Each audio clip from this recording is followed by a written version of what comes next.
Ach, Jonas, schön dich zu sehen. Du siehst nachdenklich aus. Ist alles in Ordnung? Lisa. Ja, alles gut soweit. Ich habe nur gerade über etwas nachgedacht. Ich hatte vorhin eine Diskussion mit einem Kollegen und hatte danach das Gefühl, als hätte er mich irgendwie beeinflusst, ohne dass ich es direkt bemerkte. Weißt du, so ein komisches Gefühl, manipuliert worden zu sein. Ich frage mich, wie so etwas funktioniert und woran man es erkennt. Da sprichst du ein interessantes Thema an. Manipulation ist oft sehr subtil, sodass man erst im Nachhinein merkt, dass man in eine bestimmte Richtung gedrängt wurde. Man merkt den Wald vor lauter Bäumen nicht, könnte man sagen. Ich denke, es gibt viele Arten von Manipulation.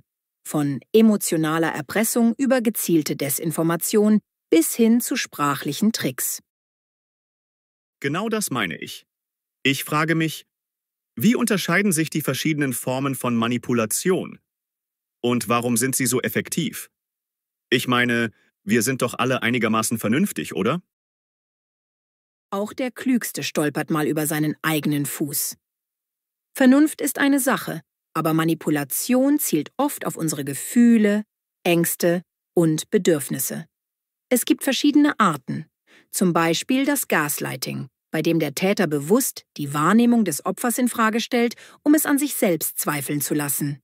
Dann gibt es emotionale Erpressung, bei der Schuldgefühle geschürt werden, um jemanden zu einer bestimmten Handlung zu bewegen. Auch in der Werbung sehen wir häufig subtile Manipulation. Produkte werden mit Glück, Erfolg oder Attraktivität verknüpft, damit wir denken, wir bräuchten sie unbedingt. Das kenne ich von Werbekampagnen. Kleider machen Leute, sagt man, und in der Werbung wird oft suggeriert, dass du ohne ein bestimmtes Produkt weniger wert wärst. Dabei ist das natürlich Quatsch. Aber wenn man nicht aufpasst, greift man schneller zur Kreditkarte, als man denkt. Aber dieses Gaslighting, von dem du gesprochen hast, kannst du mir erklären, wie genau das funktioniert? Klar. Beim Gaslighting bringt eine Person, nennen wir sie den Manipulator, das Opfer dazu, die eigene Wahrnehmung oder Erinnerung zu hinterfragen. Der Manipulator sagt zum Beispiel, das hast du dir nur eingebildet. Oder, ich habe das nie gesagt. Obwohl er es sehr wohl gesagt hat. Das Opfer beginnt zu zweifeln, ob es sich richtig erinnert und verliert zunehmend Vertrauen in die eigene Urteilsfähigkeit. Das führt dazu, dass das Opfer immer abhängiger vom Manipulator wird, der ihm vermeintlich die richtige Sicht auf die Dinge liefert. Das ist ja perfide. Ein richtiges Spiel mit der Wahrnehmung und dem Selbstvertrauen des anderen. Und emotionale Erpressung? Hast du da ein Beispiel? Emotionale Erpressung ist, wenn dir jemand indirekt oder direkt droht, dich emotional leiden zu lassen, wenn du nicht tust, was er will. Beispiel: Wenn du heute Abend nicht bei meiner Party erscheinst, bist du offensichtlich kein echter Freund. Oder schlimmer: Wenn du mich wirklich lieben würdest, würdest du genau das jetzt für mich tun. Dadurch entstehen Schuldgefühle oder Ängste. Und du gibst nach, um diese negativen Emotionen zu vermeiden. Wer die Wahl hat, hat die Qual. Doch in diesem Fall fühlt es sich an, als gäbe es gar keine echte Wahl mehr. Verstehe.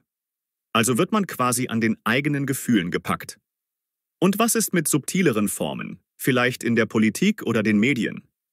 Ich höre oft von Manipulation durch gezielte Wortwahl oder Framing. In den Medien ist Framing ein großes Thema. Wenn ein Nachrichtenbeitrag eine Situation bewusst auf eine bestimmte Art darstellt, kann unser Eindruck davon stark beeinflusst werden. Ein Beispiel: Statt zu sagen, wir haben eine Herausforderung im Gesundheitswesen, könnte ein Sender sagen, wir stecken in einer ernsten Gesundheitskrise. Die Wortwahl kann Angst schüren oder eine gewisse Dringlichkeit vermitteln. Auch durch Weglassen von Informationen oder einseitige Darstellung kann man Meinungen lenken. Wer die Macht über die Wörter hat, hat die Macht über die Gedanken, könnte man sagen. Dann ist es ja oft gar nicht so leicht, objektive Informationen zu bekommen. Man muss sich anstrengen, verschiedene Quellen vergleichen, um ein klareres Bild zu erhalten. Denn oft gilt, drum prüfe, wer sich ewig bindet.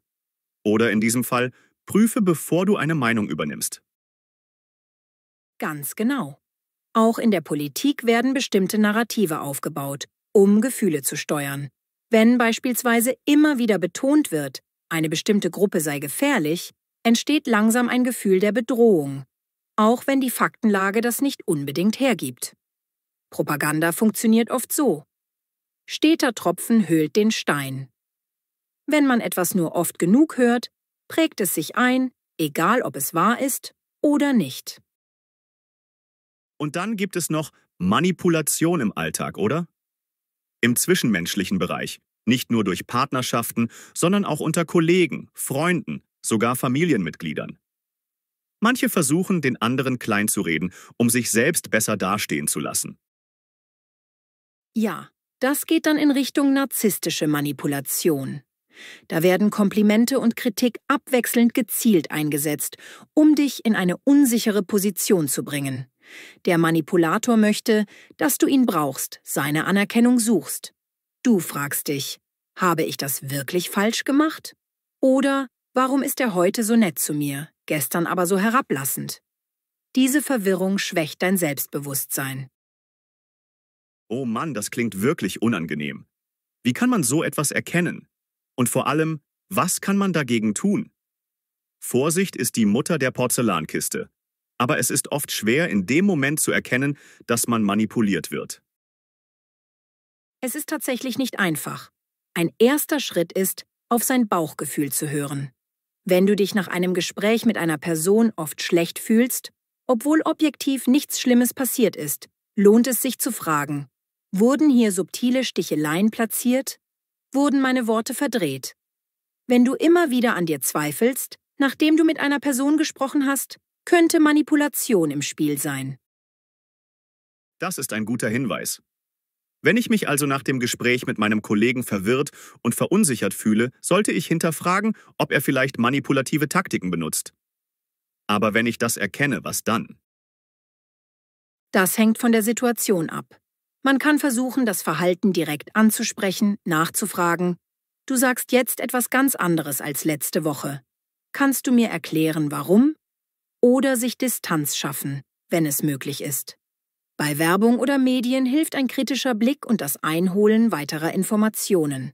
Vertrauen ist gut, Kontrolle ist besser. Stimmt. Konfrontation kann helfen, aber es braucht Mut. Besonders wenn es sich um Hierarchien handelt, etwa bei Vorgesetzten. Da ist es schwierig, offen zu sagen: Ich habe das Gefühl, Sie versuchen, mich zu manipulieren. Ja, in solchen Fällen hilft manchmal ein offenes, aber höfliches Nachfragen. Keine Anschuldigungen, sondern klare Fragen. Mir ist aufgefallen, dass Sie mir diese Information erst jetzt geben. Können Sie mir den Grund dafür nennen? Oder man holt sich Unterstützung von Kollegen, um nicht allein dazustehen. Manchmal ist es auch wichtig, Grenzen zu setzen. Bis hierher und nicht weiter. Wenn jemand wiederholt versucht, dich emotional zu erpressen, kannst du klarmachen, dass du dieses Spiel nicht mitspielst. Und das gilt wahrscheinlich auch in privaten Beziehungen. Wenn ein Partner immer wieder Gaslighting betreibt, muss man überlegen, ob diese Beziehung gesund ist. Besser ein Ende mit Schrecken als ein Schrecken ohne Ende. Genau. Gerade in engen Beziehungen ist Manipulation besonders schädlich, weil das Vertrauen missbraucht wird. Man muss sich klarmachen, dass gesunde Beziehungen auf gegenseitigem Respekt und Ehrlichkeit basieren.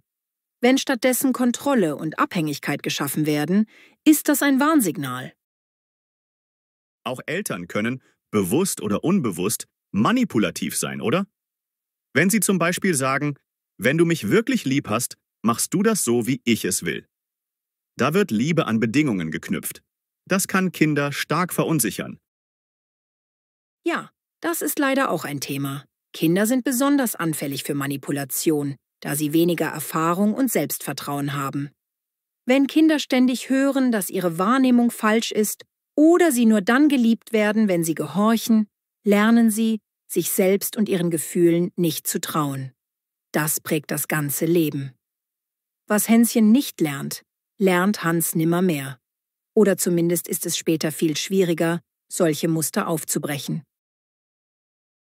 Dann ist es umso wichtiger, als Erwachsener solche Verhaltensweisen zu reflektieren und bei eigenen Kindern auf ehrliche Kommunikation zu achten. Was ist mit größer angelegten Manipulationen, wie bei Sekten oder extremistischen Gruppierungen? Sekten und extremistische Gruppen benutzen oft psychologische Manipulationstechniken. Sie geben ihren Mitgliedern das Gefühl von Zugehörigkeit, Sicherheit und Sinn. Gleichzeitig werden abweichende Meinungen unterdrückt, kritisches Denken entmutigt. Durch gezielte Isolation von Familie und Freunden wird ein Abhängigkeitsverhältnis geschaffen. Eine Krähe hackt der anderen kein Auge aus, heißt es. Aber hier ist es eher so, dass man in der Gruppe bleiben soll, um nicht der Außenseiter zu sein. Angst und Gruppendruck spielen eine große Rolle. Das heißt, viele dieser Manipulationstechniken bauen auf Urinstinkten und Grundbedürfnissen wie Sicherheit, Zugehörigkeit und Wertschätzung auf. Wenn jemand diese Bedürfnisse geschickt anzapft, kann er Menschen in nahezu jede Richtung lenken. Ja, das ist die Krux. Manipulation nutzt unsere tiefsten psychologischen Strukturen aus. Wir wollen dazugehören, geliebt werden, sind manchmal unsicher und suchen nach Orientierung. Manipulatoren kennen diese Schwachstellen und spielen darauf wie auf einem Instrument. Doch Gefahr erkannt, Gefahr gebannt? Wenn wir verstehen, wie Manipulation funktioniert, können wir uns besser dagegen wappnen. Also ist Aufklärung und Bildung ein wichtiger Schritt, um Manipulation entgegenzuwirken. Wenn ich weiß, wie Gaslighting funktioniert, kann ich es eher erkennen und mich dagegen wehren. Wenn ich verstehe, wie Werbung mich beeinflusst, kann ich bewusster entscheiden, ob ich ein Produkt wirklich brauche oder nicht. Exakt. Wissen ist Macht. Auch Selbstreflexion ist hilfreich. Man sollte sich fragen, warum fühle ich mich so, nachdem ich mit dieser Person geredet habe? Oder, wieso möchte ich dieses Produkt unbedingt haben, obwohl es eigentlich nicht nötig ist? Und wenn man merkt, dass man immer wieder in die gleiche Falle tappt, kann man an seinem Selbstwertgefühl arbeiten, an seiner Fähigkeit, Nein zu sagen. Übung macht den Meister. Auch hier gilt: Je mehr ich übe, kritisch zu hinterfragen, desto besser werde ich darin, Manipulation zu erkennen und abzuwehren. Es geht also um eine Art innere Stabilität, oder? Genau. Ein gesundes Selbstvertrauen und die Bereitschaft, eigene Überzeugungen zu hinterfragen, sind gute Schutzmechanismen. Wenn du klar weißt, was du willst und wofür du stehst, lässt du dich weniger leicht aus der Bahn werfen. Außerdem kann es helfen, sich mit anderen auszutauschen, Freunde oder Familie um Rat zu fragen, wenn man unsicher ist. 4 Augen sehen mehr als 2. Das stimmt. Manchmal sieht ein Außenstehender Manipulationsversuche viel deutlicher, weil er emotional nicht so involviert ist. Man selbst ist oft zu nah dran. Und umgekehrt kann man anderen helfen, indem man sie darauf hinweist, wenn man merkt, dass sie manipuliert werden.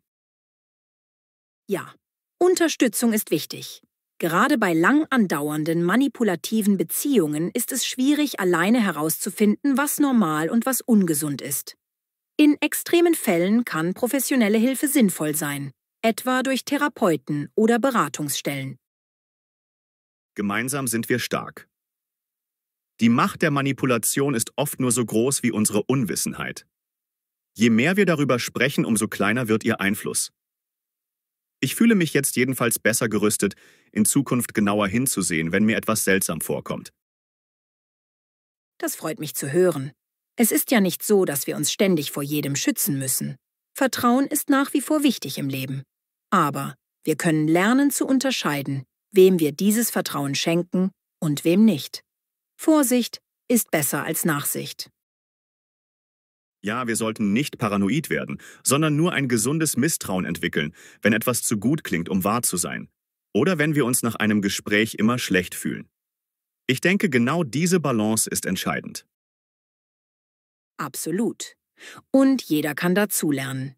Manipulation ist ein altes Thema, aber unsere Gesellschaft entwickelt ständig neue, subtilere Wege, Menschen zu beeinflussen, sei es durch Algorithmen in sozialen Medien oder durch perfekt abgestimmte Marketingkampagnen. Es lohnt sich also, am Ball zu bleiben und die eigenen Fähigkeiten, Manipulation zu durchschauen, stets zu schärfen. Da hast du recht. Gerade die digitalen Plattformen sind wahre Minenfelder für Manipulation. Hochmut kommt vor dem Fall. Wer denkt, er sei dagegen immun, fällt oft besonders leicht herein. Also lieber wachsam bleiben. Genau so ist es. Wenn wir verstehen, wie leicht unsere Gefühle und Gedanken durch Worte, Bilder und subtile Botschaften beeinflusst werden können, werden wir sensibler dafür. Das macht uns nicht zu Miesepetern oder Skeptikern in jeder Lebenslage, sondern einfach zu bewussteren Menschen. Und Bewusstsein ist der erste Schritt zur Freiheit. Denn wenn wir wählen können, ob wir uns beeinflussen lassen oder nicht, gewinnen wir Handlungsspielraum zurück. Anstatt blind einer Meinung oder einem Gefühl zu folgen, können wir prüfen, ob es unserer eigenen Überzeugung entspricht. Selbst ist der Mann, beziehungsweise die Frau. Sehr schön gesagt. Im Idealfall führt dieses Bewusstsein zu einem respektvolleren Miteinander. Wenn wir erkennen, wie schlimm Manipulation ist, werden wir hoffentlich selbst davor zurückschrecken, andere zu manipulieren. Stattdessen setzen wir auf offene, ehrliche Kommunikation. Das wäre wünschenswert. Aber solange es Menschen gibt, die Macht über andere gewinnen wollen, wird es auch Manipulation geben. Wichtig ist, dass wir nicht die Augen verschließen, sondern hinschauen und uns bewusst machen, was passiert. Das Gespräch mit dir hat mir da wirklich die Augen geöffnet. Das freut mich sehr. Ich finde, es ist besser spät als nie, sich mit diesem Thema auseinanderzusetzen. Jeder von uns hat vermutlich schon einmal manipuliert oder wurde manipuliert, auch unbewusst. Aber wenn wir jetzt sensibler dafür sind, können wir der Manipulation eher Einhalt gebieten. Ganz genau. Ich fühle mich jetzt sicherer, weil ich mehr weiß. Und dieses Wissen wird mir hoffentlich dabei helfen, gesünder mit zwischenmenschlichen Situationen umzugehen. Wer A sagt, muss nicht B sagen, aber wer weiß, warum A gesagt wurde, kann besser entscheiden, ob er B folgen will. Ein wunderbares Schlusswort. Es geht um Selbstbestimmung. Manipulation raubt uns ein Stück weit diese Selbstbestimmung, aber mit dem richtigen Wissen holen wir sie uns zurück. Dann lass uns wachsam bleiben und andere an unserem Wissen teilhaben lassen. Danke für das Gespräch, Lisa. Das hat mir wirklich die Augen geöffnet. Gern geschehen, Jonas. Wenn du mal wieder das Gefühl hast, etwas ist faul, kannst du jederzeit mit mir darüber sprechen. Geteiltes Leid ist halbes Leid. Und vielleicht können wir gemeinsam Wege finden, Manipulationsversuche zu durchschauen. Das werde ich tun. Bis bald, Lisa. Bis dann, Jonas, und pass auf dich auf.